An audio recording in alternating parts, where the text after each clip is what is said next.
Ethereum, when it was first promoted in 2014, I believe passed this test. And the word pass means that you are a security.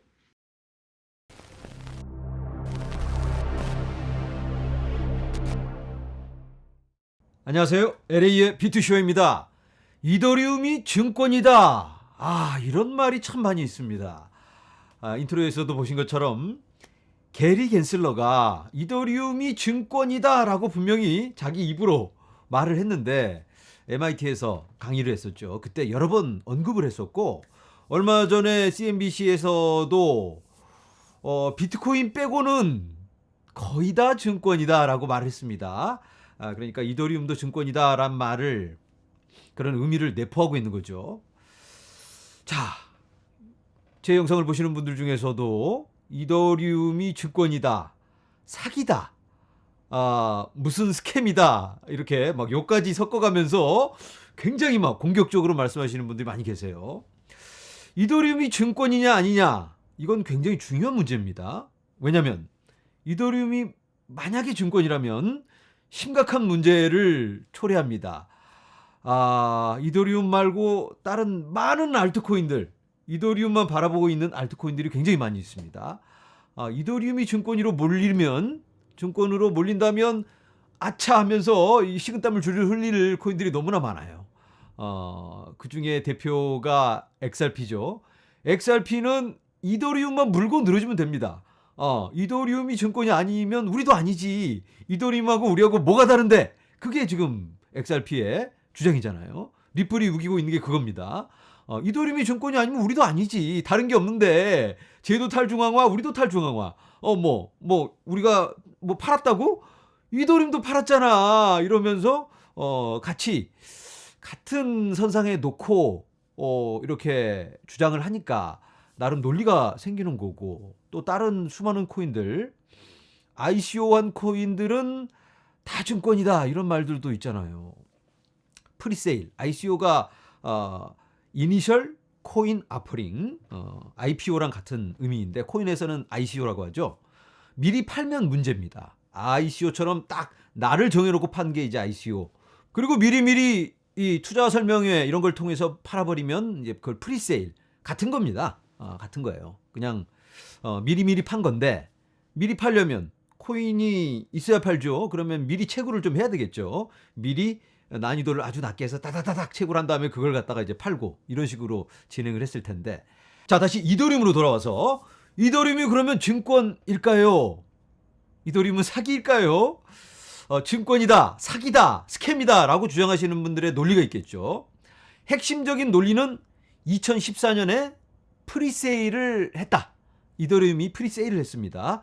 비탈릭이 그때 굉장히 젊었겠죠. 그때 투자자들을 막 모아놓고 멋지게 설명을 합니다. 우리가 하려는 게 이런 프로젝트인데, 이더리움이란 프로젝트인데 이렇게 개발을 해서 이런 걸 만들 겁니다. 블록체인 같은 건데 프로그램이 가능한 한 단계 올라선 비트코인 같은 겁니다. 이러면서 탈중앙화가 되면서 어쩌고저쩌고 막 얘기를 하고, 투자를 하시면 이런 혜택이 있을 수가 있겠죠 라고 당연히 얘기를 했겠죠. 그래서 사람들이 여기 투자하면 괜찮겠네 하고 투자를 했을 테니까 이게 문제가 될 수가 있는데, 자, 그러면 이게 뭐 사기인가요? 비탈릭이 그때는 잘 몰랐겠죠. 이게 증권법에 문제가 될 수 있는 건지 모르고 이렇게 모금운동을 했을 텐데, 모르고 불법을 저질렀으면 그래도 불법이죠. 그건 문제가 있습니다. 이제 와서 보니까, 이제 와서 이런 법들을 적용하고 옛날에 만들어진 법을 끄집어다가 여기다 적용을 하니까 문제의 소지가 있어요. 자, 그게 바로 이제 하위 테스트라는 그런 법입니다. 자, 우리가 여기서 하위 테스트에 대해서 한번 살펴봐야 되겠죠. 너도 나도 하위 테스트 하는데 그게 뭔지 알아야지 우리가 어디 가서 아는 소리를 할 수 있잖아요. 그래서 우리가 이건 좀 알아야 되겠습니다. 상식적인 차원에서. 자, 하위 테스트란 어떤 거래가 투자에 해당하는지 여부를 판단하기 위해 사용하는 테스트이다. 만약 투자에 해당하는 경우 증권법의 규제를 받아야 한다. 그러니까 하위 테스트를 통과하게 되면 이건 증권으로 간주가 되게 되는 겁니다. 여기 보면 하위 테스트라는 용어는 1933년에 미국 플로리다에서 대규모 오렌지 농장을 운영하던 하위 컴퍼니란 회사가 있었습니다.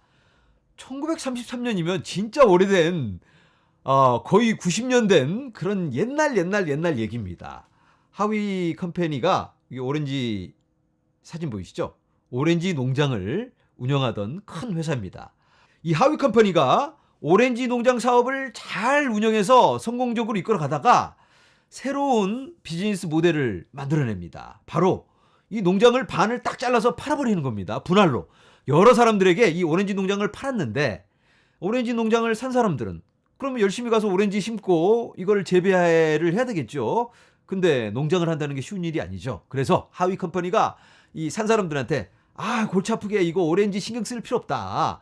우리한테 맡겨라. 우리 어차피 이 오렌지 농장 반 우리가 아직도 가지고 있으니까 열심히 재배하고 관리해야 되는 거니까 우리가 대신 해줄 테니까 그냥 쉬어라. 그리고 여기서 이제 수익이 생기면 그때 줄게. 그때 이제 나눠 갖자. 수익에 대해서. 그러니까 이 농장을 산 사람들은 괜찮죠. 골치 아프게 이거 신경 쓸 필요 없이 하위 컴퍼니에서 다 알아서 해준다니까.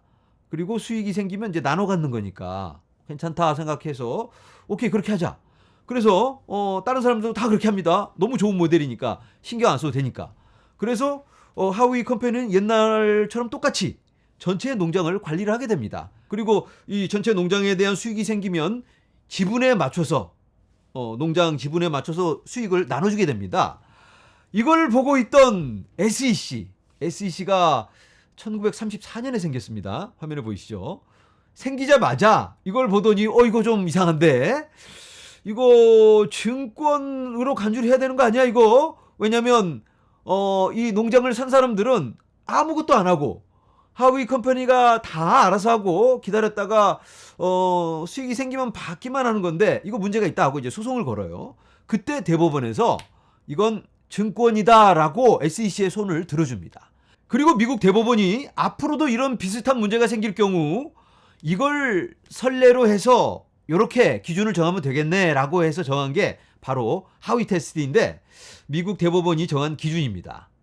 1번 돈을 투자한 것이다. 돈을 투자한 거죠. 2번 투자로부터 수익을 얻으려는 기대가 있다. 투자를 하려면 다 이런 기대를 갖고 하게 되겠죠. 3번 투자한 돈은 공동기업에 있다. 오렌지 농장에 있었습니다. 4번 수익은 발기인 또는 제3자의 노력으로부터 나온다. 이게 하위 테스트인데 증권으로 간주되는 건 대부분 다 여기에 속하고 이 테스트를 통과를 해야 합니다. 자, 이더리움을 여기에 적용을 해보도록 하겠습니다. 돈을 투자를 했죠. 이더리움의 프리세일에 참여한 사람들은 돈을 투자해서 이더리움의 이더 코인을 샀습니다. 2번 투자로부터 수익을 얻으려는 기대가 있다. 당연히 수익을 얻으려고 한 겁니다. 이 같은 게 지금 XRP에도 적용이 되는 겁니다. 똑같습니다. 3번 투자한 돈은 공동기업에 있다. 이더리움이라는 공동기업에 있습니다. 리플이라는 공동기업에 있는 거고. 자, 4번 이게 중요합니다. 수익은 발기인 또는 제3자의 노력으로부터 나온다. 이게 중요한데 제3자의 노력으로부터 나온다. 이게 핵심입니다. 이더리움 같은 경우가 2014년에 이 코인을 팔았을 때 뭘 만들어 놓지도 않은 상태예요. 그러면 이더리움 그 친구들이 열심히 개발을 해서 잘 돼야지 가격이 오르는 거니까 당연히 여기에 패스가 되죠. 하위 테스트에 딱 걸립니다. 그럼 문제가 될 수가 있을 것 같은데 이게 이제 우리가 두 가지로 접근을 해야 되는데 그때는 문제가 됐는데 지금은 문제가 안 되느냐. 지금은 괜찮다. 다 해결이 돼서. 하지만 그때는 문제가 있을 수도 있어. 이건지 아니면 그때도 문제고 지금도 문제인지 이걸 우리가 살펴봐야 되겠습니다. 자, 일단 그때를 먼저 살펴봅니다.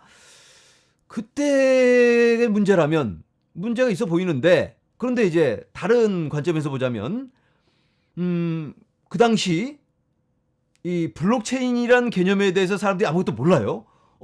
이더리움이란 게 있어? 그게 뭔데?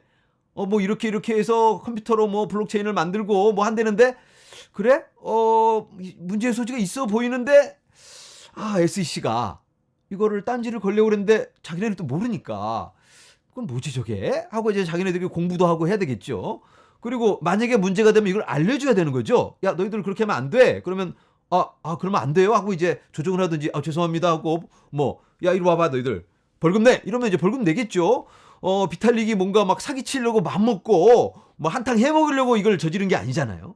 뭔가 좋은 의도로 미래의 혁신을 꿈꾸면서 거창한 원대한 포부를 갖고 이 프로젝트를 진행을 하고 있었습니다. 그런데 SEC가 아무 말도 안 했잖아요. 그리고 나중에 와서 지금도 아무 말 없고 나중에 2018년에 이더리움은 증권이 아니다라고도 했고 근데 만약에 문제가 있었다면 그때 말을 해줬어야 되겠죠. 그걸 바로 공정한 고지라고 합니다. 그때 고지가 있었어야 됩니다. 공정한 고지를 날렸어야 했는데 그거를 안 날려서 안 알려줘서 야 너네가 안 알려줬으니까 우리는 그때 몰랐으니까 그렇게 했지. 너네가 알려줬다면 적절하게 우리가 대응을 했든지 아니면 그만뒀든지 벌금을 냈든지 했을 텐데 너네가 안 알려줬잖아. 공정한 고지를 안 줬잖아 라고 말하는 게 지금 리플의 주장인 겁니다. 자 그러면 같은 그 공정한 고지를 이더리움에도 적용한다면 이더리움은 전혀 그런 고지를 못 받았어요. 그러면 이더리움도 자유로울 수가 있습니다. 그래서 리플 소송이 중요한 겁니다. 자 이해가 되시죠? 그리고 리플도 이더리움은 증권이 아니어야 합니다. 그래야지 이더리움만 물고 늘어질 수가 있으니까 공정한 고지를 떠나서도 자 어쨌든 이 예전에 처음에 프리세일을 했던 건 공정한 고지로 해결한다고 치고 그러면 지금이 문제입니다. 지금 그러면 지금은 괜찮냐?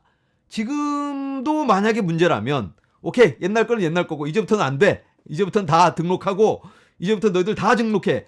옛날 건 다 용서해 줄게. 하지만 이제부터는 이더리움 와서 등록하고 너희들 증권이야 이제부터. 그리고 다른 친구들 너희들 다 줄 서. 다들 증권이야. 이러면 모든 알트코인들이 멘붕에 빠지면서 정말 고난의 시간을 보내야 합니다. 오른쪽에 이 사람이 제이 클레이튼 예전 위원장이죠. SEC. 그리고 윌리엄 힌만 이 사람이 디렉터인데 이 사람이 이더리움은 증권이 아니다라고 말을 했습니다. 그래서 이더리움은 증권이 아니네 하면서 이더리움이 안심을 하고 마음 편안하게 지금 아직까지 달려오고 있는데 온 세상이 이더리움 증권이 아니다라고 알고 있습니다. 그때부터.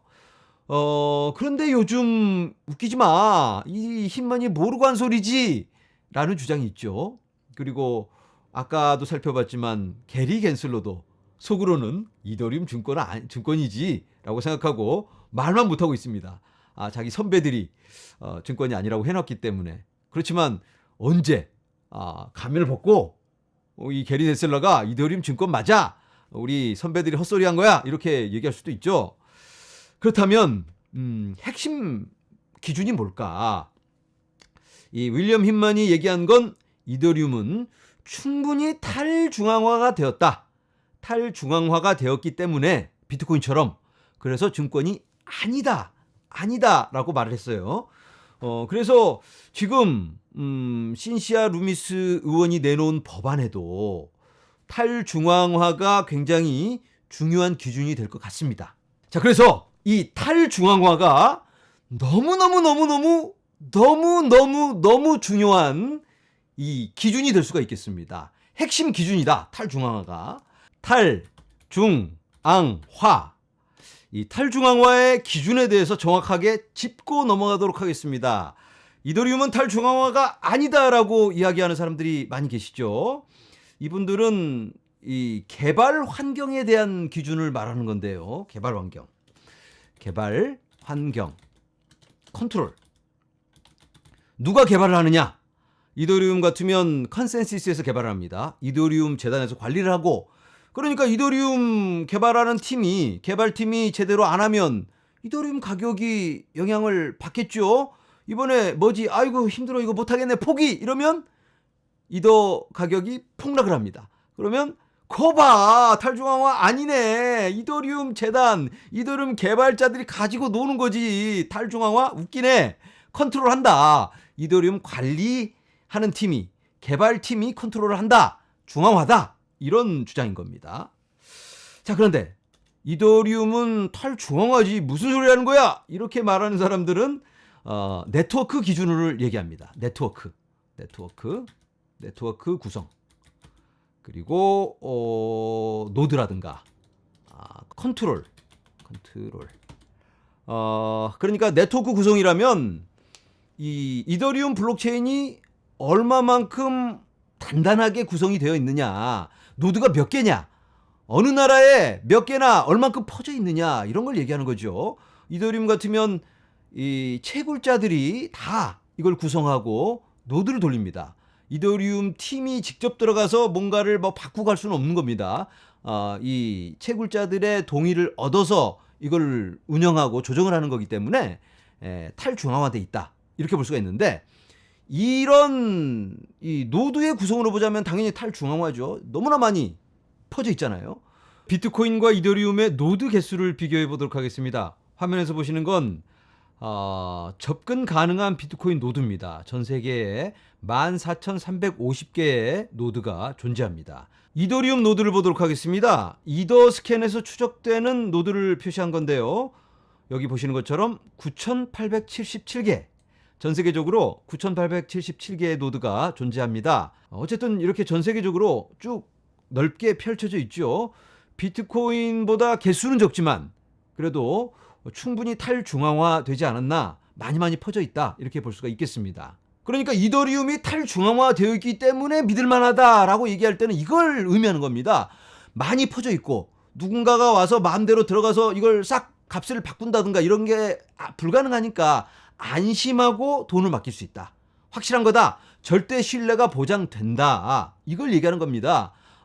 해킹이 불가능하니까. 그런데 이 친구들은 개발 환경에 맞춰서, 야, 너희들 탈중앙화가 아니지, 이더리움 너네 개발팀이 다 이거 주물럭주물럭 하는데, 그러니까 다른 얘기를 하는 거 있는 겁니다. 마치 넌 나쁜 놈이야, 왜냐하면 법을 어겼으니까, 그거하고 넌 나쁜 놈이야, 엄마 말 안 들었잖아, 다른 얘기잖아요 이거. 그런데 여기 이 친구들은 이더리움 너 나쁜 놈이야, 엄마 말 안 들었잖아. 이 친구들은 우리 법 다 지켰는데 우리 착한 사람들이야, 나쁜 놈 아니라니까, 이렇게 다른 얘기를 하고 있는 거죠. 그래서 이거 말장난이 아닌가, 탈중앙화란, 이렇게 생각이 들고요. 탈중앙화를 정의하는 기준이 또 있는데, 인프라라고 할 수 있겠습니다. 인프라라고 하면 채굴 환경, 이런 것들.